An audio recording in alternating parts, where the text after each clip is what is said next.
आपसे वहीं देहरादून से बड़ी खबर, जहां पर 27 फरवरी को प्रधानमंत्री मोदी का उत्तराखंड दौरा प्रस्तावित है। शीतकालीन यात्रा पर आएंगे प्रधानमंत्री मोदी। पीएम मोदी हर्षिल और मुखबा का दौरा करेंगे। शासन और प्रशासन ने तैयारियां शुरू कर दी हैं। एक महीने में प्रधानमंत्री मोदी का ये दूसरा दौरा है। प्रधानमंत्री नरेंद्र मोदी के दौरे को लेकर प्रशासन ने तैयारियां तेज कर दी हैं। तो वहीं मुख्यमंत्री पुष्कर सिंह धामी भी प्रधानमंत्री के इस दौरे को लेकर काफी उत्साहित नजर आ रहे हैं। शीतकालीन यात्रा पर प्रधानमंत्री नरेंद्र मोदी के दौरे को लेकर जहां उत्तराखंड सरकार और बीजेपी में खुशी देखने को मिल रही है, तो वहीं कांग्रेस भी प्रधानमंत्री के इस दौरे को लेकर शीतकालीन यात्रा को बढ़ावा देने की बात कर रही है। देखिए, इस बार हमने शीतकाल यात्रा प्रारंभ की है और आदरणीय प्रधानमंत्री जी को हम लोगों ने जैसे ही बताया कि हमने यहाँ शीतकाल यात्रा प्रारंभ की है और आदरणीय प्रधानमंत्री जी का हमारे यहाँ के सभी देव स्थानों से, चार धामों से, सीमांत क्षेत्रों से, पूरे देवभूमि उत्तराखंड से एक विशेष लगाव है और ये यात्रा आने वाले समय में हमारे राज्य के लिए बहुत बड़ी आर्थिकी का और समृद्धि का कारण बनने वाली है। तो आदरणीय प्रधानमंत्री जी आएंगे तो निश्चित रूप से ये यात्रा हमारी देश में ही नहीं बल्कि विदेशों में भी जाएगी।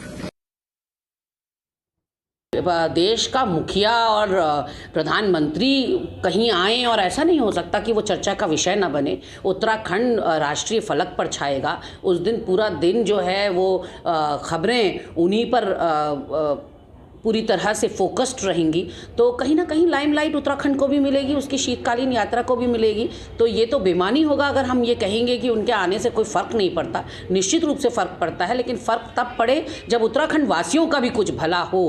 प्रधानमंत्री का यहाँ आना हम सबके लिए गौरवान्वित होने वाली बात है और बड़ी बात तो तब बनेगी जब यहाँ के बेरोजगार युवाओं के हाथों को काम मिलेगा।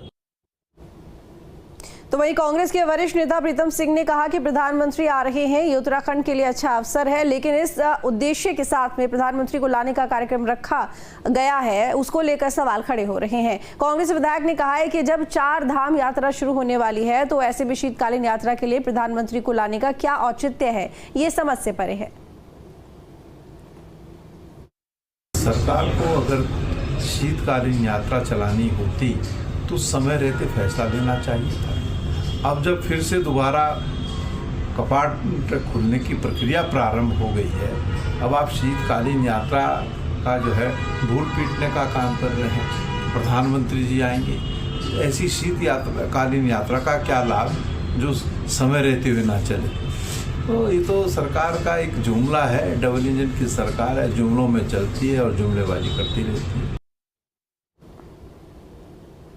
तो अजीत हमारे साथ में लगातार बने हुए हैं। अजीत, अब क्योंकि 27 फरवरी को प्रधानमंत्री मोदी का दौरा है, हालांकि महीने में दूसरा उनका ये दौरा है, हमने देखा है कि उत्तराखंड से किस तरह का लगाव यहाँ पर प्रधानमंत्री मोदी का है, लेकिन उनके